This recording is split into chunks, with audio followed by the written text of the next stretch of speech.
നമസ്കാരം. എൻ്റെ പ്രിയ സുഹൃത്ത് തിരക്കഥാകൃത്ത് ഉദയകൃഷ്ണ എനിക്കൊരു വാട്സപ്പ് മെസ്സേജ് അയച്ചു തന്നു. ഒരു ഫേസ്ബുക്ക് പോസ്റ്റാണ്. വളരെ സുദീർഘമായൊരു ഫേസ്ബുക്ക് പോസ്റ്റാണ്. ഞാനത് വായിക്കുന്നില്ല. പക്ഷേ അതിലെ വിഷയം എന്നെ മാത്രമല്ല, അത് വായിച്ച ഒരുപാട് പേരുടെ കണ്ണ് നിറയിച്ചിട്ടുണ്ട്. ഉദയകൃഷ്ണ എന്നോട് പറഞ്ഞു, ഒരു വീഡിയോ ചെയ്യാൻ കഴിയുമെങ്കിൽ ചെയ്യണം. കാരണം ഇത്തരം പൊള്ളത്തരങ്ങൾ, ഇത്തരം കാര്യങ്ങൾ പുറത്തു കൊണ്ടുവരണം. പട്ടി കുരച്ചാൽ പടി തുറക്കുമോ എന്നൊരു പഴമൊഴി കേട്ടിട്ടുണ്ട് എന്ന് പറഞ്ഞതുപോലെ ഞാൻ ഈ വീഡിയോ ചെയ്യുന്നത് കൊണ്ട് ഇക്കാര്യത്തിൽ യാതൊരു തരത്തിലുള്ള പ്രയോജനം ഉണ്ടാകും എന്നെനിക്ക് ഉറപ്പൊന്നുമില്ല.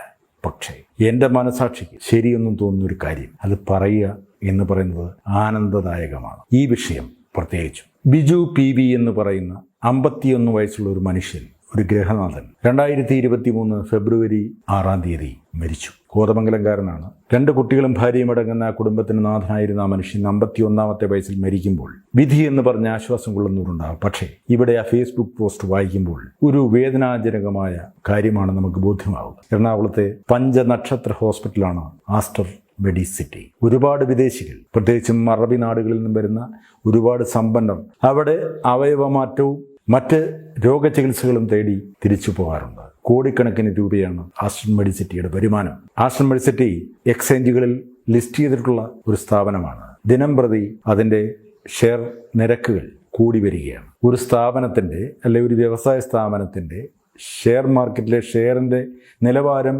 കൂടണമെങ്കിൽ, അതിൻ്റെ വില ഉയരണമെങ്കിൽ ആ സ്ഥാപനത്തിന് അല്ലെങ്കിൽ ആ വ്യവസായ സ്ഥാപനത്തിന് നല്ല വരുമാനം ഉണ്ടാവണം. അതിൻ്റെ ആസ്തി കൂടുന്നതനുസരിച്ചാണല്ലോ ഷെയർ വില കൂടുക. അപ്പോൾ ആസ്റ്റർ മെഡിസിറ്റി കോടികൾ വരുമാനമുണ്ടാക്കുന്നുണ്ട്. അതുകൊണ്ട് തന്നെയാണ് അതിൻ്റെ ഷെയർ മാർക്കറ്റിലെ വില കൂടുന്നത്. ഞാൻ ഇത്രയും വിശദമായി പറയാൻ കാരണം, PV ബിജു എന്ന് പറയുന്ന ഈ മനുഷ്യനെ ചില അസ്വസ്ഥതകൾ കാട്ടിയപ്പോൾ രാജഗിരി ഹോസ്പിറ്റലിൽ അഡ്മിറ്റാക്കുന്നു. ലിവർ ട്രാൻസ്പ്ലാന്റ് ചെയ്യണമെന്ന് പറയുന്നു. അപ്പോഴാണ് വിദഗ്ധ ഉപദേശങ്ങൾ പ്രകാരം ഏറ്റവും നല്ല ഹോസ്പിറ്റലായ ആസ്റ്റർ മെഡിസിറ്റിയിലേക്ക് കൊണ്ടുപോകുന്നത്. 2.5 ലക്ഷം രൂപ മുടക്കി പ്രീ ചെക്കപ്പുകൾ നടത്തുകയാണ്. എല്ലാ ചെക്കപ്പുകളും നടത്തി അപ്പോൾ ഡോക്ടർ പറയുന്നു, ലിവർ ട്രാൻസ്പ്ലാന്റ് ചെയ്യണം, മാച്ചായിട്ടുള്ളൊരു ലിവർ കണ്ടെത്തണം. സ്വന്തം ഭാര്യയുടെ ലിവർ തന്നെ മാച്ചായി. അങ്ങനെ അവിടെ ലിവർ ട്രാൻസ്പ്ലാന്റ് ചെയ്യാൻ തീരുമാനിക്കുന്നു. 35 ലക്ഷം രൂപയാണ് ആ ഒരു ട്രീറ്റ്മെന്റിന് ചെലവായിരിക്കുന്നത്. മാത്രവുമല്ല, ഹോസ്പിറ്റലിൽ നിന്ന് ഡിസ്ചാർജ് ചെയ്താൽ ഉടനെ കോതമംഗലത്തേക്ക് പോകാൻ പറ്റില്ല. ഹോസ്പിറ്റലിനടുത്ത് തന്നെ വീടെടുത്ത് അവിടെ താമസിച്ചു കൊണ്ടുവന്ന് തുടർ ചികിത്സ ചെയ്യാൻ. അങ്ങനെ അവർ അതിനുവേണ്ടി വീടെടുക്കുന്നു. ലിവർ ട്രാൻസ്പ്ലാന്റ് ചെയ്ത് തിരിച്ച് ബോധത്തിലേക്ക് വന്ന ബിജു ഭയങ്കര സന്തോഷവാനായിരുന്നു. കാരണം ഒരു ജീവിതം മടക്കി കിട്ടി, ജീവിതം ആനന്ദപൂർണമായി. ഭാര്യയ്ക്കും മക്കൾക്കുമൊപ്പം ഇനി സുദീർഘമായ ഒരു ജീവിതയാത്ര തുടരാം എന്ന് ബിജു ആലോചിച്ചു. എന്നാൽ സർജറി കഴിഞ്ഞ് ഏതാനും ദിവസങ്ങൾക്ക് ശേഷം ഭയങ്കരമായ വേദന ശരീരത്തിനാകെ. അങ്ങനെ വീണ്ടും ഹോസ്പിറ്റലിൽ ചെല്ലുന്നു. അവർ ചെക്കപ്പ് ചെയ്തിട്ട് പറഞ്ഞു, ഗ്യാസിൻ്റെ പ്രോബ്ലമാണ്. അതിന് ഗ്യാസിനുള്ള മരുന്ന് കൊടുത്തയക്കുന്നു, ഗുളികകൾ കൊടുത്തയക്കുന്നു. പക്ഷേ ബിജുവിൻ്റെ വേദന മാറുന്നില്ല. വീണ്ടും ചെക്കപ്പുകൾ. അവർക്കൊന്നും കണ്ടുപിടിക്കാൻ പറ്റുന്നില്ല. അവർ പറയുന്നു, ഇത് ഗ്യാസിൻ്റെ പ്രോബ്ലമാണ്. ഞാൻ ആ ഫേസ്ബുക്ക് പോസ്റ്റ് വായിച്ചാൽ കരഞ്ഞു പോകുമെന്നുള്ളത് കൊണ്ടാണ് അതിൻ്റെ മാറ്റർ മാത്രം പറയുന്നത്. പിന്നീട് ബിജുവിൻ്റെ അവസ്ഥ വഷളായി വരികയാണ്. അങ്ങനെ ഇവർ വീണ്ടും രാജഗിരി ഹോസ്പിറ്റലിൽ പോയി ചെക്കപ്പ് നടത്തിയപ്പോൾ ക്യാൻസറിൻ്റെ 4th സ്റ്റേജാണ്. വാരിയല്ലുകൾ, റിബുകളെല്ലാം ദ്രവിച്ചു തുടങ്ങിയിരിക്കുന്നു. പെറ്റ് സ്കാൻ വരെ നടത്തിയിട്ടും എന്തുകൊണ്ട് ആസ്റ്റർ മെഡിസിറ്റിയിലെ ഡോക്ടർമാർക്ക് ഇത് കണ്ടെത്താൻ കഴിഞ്ഞില്ല?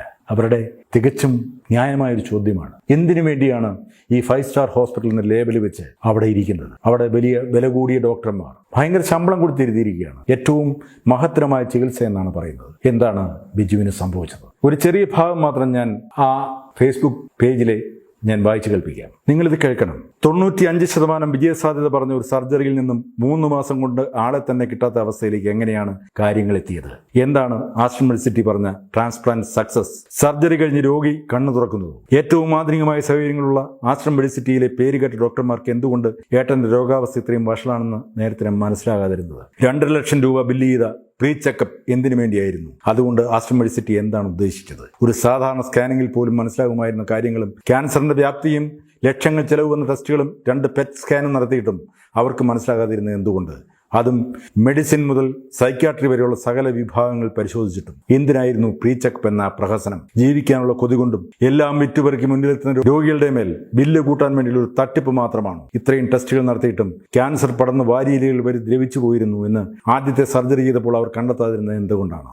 വേദനാ സംഹാരികൾ പോലും നൽകാതെ ആ മനുഷ്യനെ ഇങ്ങനെ നരയിക്കാൻ വിട്ടത് എന്തുകൊണ്ടാണ്? 35 ലക്ഷത്തോളം രൂപയും ഉറ്റവരുടെ അവയവങ്ങളും കൊടുത്തിട്ടും ഒരാളുടെ ജീവൻ ഒരു ഗ്യാരണ്ടിയും തരാൻ പറ്റാത്ത മൾട്ടി സ്പെഷ്യാലിറ്റി ഹോസ്പിറ്റലും അതിൽ ഇൻ്റഗ്രേറ്റഡ് ലിവർ കെയർ എന്നൊരു വിഭാഗവും മാത്യു ജേക്കബ്, ചാൾസ് പനക്കൽ എന്നിങ്ങനെ കുറെ ഡോക്ടർമാരും എന്തിനു വേണ്ടി, എന്തിലാണ് ഇവരുടെ വൈദഗ്ധ്യം? ആ ബിജുവിൻ്റെ ഭാര്യ ചോദിച്ചിരിക്കുകയാണ്. ഇതേ ഒരു ദുരനുഭവം എൻ്റെ ജീവിതത്തിലും ഉണ്ടായതുകൊണ്ടാണ് ഞാൻ ആസ്റ്റൺ മെഡിസിറ്റിയെക്കുറിച്ച് ഇങ്ങനെ പറയാൻ കാരണം. എൻ്റെ സഹോദരൻ വളരെ പെട്ടെന്നാണ് കുഴഞ്ഞു വീഴുന്നത്. കോട്ടയത്തുള്ള ആശുപത്രിയിൽ സ്കാൻ ചെയ്ത് നോക്കിയപ്പോൾ തലച്ചോറിൽ ഒരു ഗ്രോത്ത്. എല്ലാവരും ഈ പറഞ്ഞതുപോലെ 5 സ്റ്റാർ ഹോസ്പിറ്റലാണല്ലോ, ആസ്റ്റൺ മെഡിസിറ്റിയിലേക്ക് കൊണ്ടുപോകുന്നു. അവിടെ ചെന്ന് സർജറി വിധിക്കുന്നു.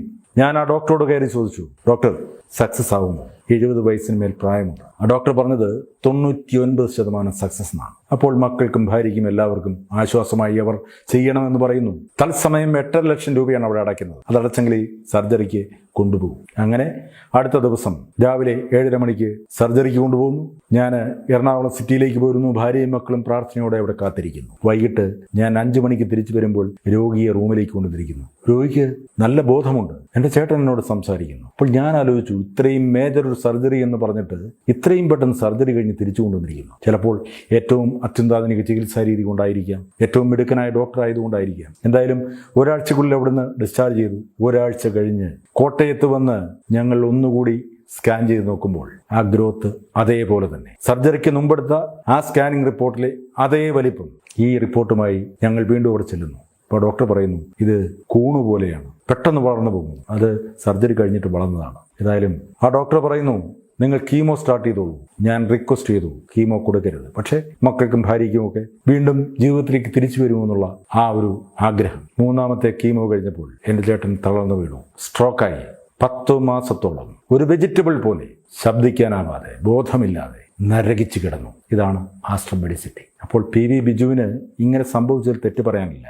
ഇങ്ങനെ 100 കേസുകൾ ഉണ്ടായാലും ആസ്റ്റൺ മെഡിസിറ്റിയുടെ ഷെയറിന് വില കൂടും. കാരണം അവരുടെ വരുമാനം കൂടും. അവിടെ ഏറ്റവും വലിയ ബിസിനസ് എന്ന് പറയുന്നത് അവയവ മാറ്റ ശസ്ത്രക്രിയയാണ്. ആരുടെ അവയവം ആര് കൊടുക്കുന്നു, അതൊക്കെ കൃത്യമായ രേഖകളുണ്ടാവാം. അതൊന്നും എനിക്ക് വ്യക്തമായി അറിയില്ല. പക്ഷേ അവിടേക്ക് ചെന്നാൽ നമ്മൾ എന്താ പറയുക, മാരിയറ്റ് ഹോട്ടലിൽ ചെന്ന പോലെയോ ഹയാത്തിൽ ചെന്ന പോലെയോ ഒക്കെയാണ് നമുക്ക് ഫീൽ ചെയ്യുക. അത്രയും വൃത്തിയും വെടിപ്പും ആഡംബരങ്ങളും സൗകര്യങ്ങളും എല്ലാം ഉണ്ട്. പക്ഷേ വിലയില്ലാത്തത് അവിടെ ഒന്ന് മാത്രമേ ഉള്ളൂ, മനുഷ്യജീവൻ. അതും അല്പം സാധാരണക്കാരനാണെന്ന് തോന്നിയാൽ ആദ്യം ചോദിക്കുന്നത്, നിങ്ങൾക്ക് ഇൻഷുറൻസ് ഉണ്ടോ? എത്ര രൂപയുടെ ഇൻഷുറൻസ് ആണ്? ഇൻഷുറൻസ് തുക കൂടുതലാണെങ്കിൽ അവർക്ക് സന്തോഷമാണ്. ഇൻഷുറൻസ് ഇല്ലെങ്കിൽ വളരെ നേരത്തെ തന്നെ പണം കെട്ടിവെക്കണം. ഇല്ലെങ്കിൽ ആ മനുഷ്യന് പുല്ലുവിലയാണ്. ശരിയാണ്, പണമില്ലാത്തവനാണല്ലോ ഇവിടെ മെഡിക്കൽ കോളേജും സൗജന്യ ആശുപത്രികളും ഒക്കെ ഉള്ളത്. അതാണ് അവരുടെ ചിന്ത.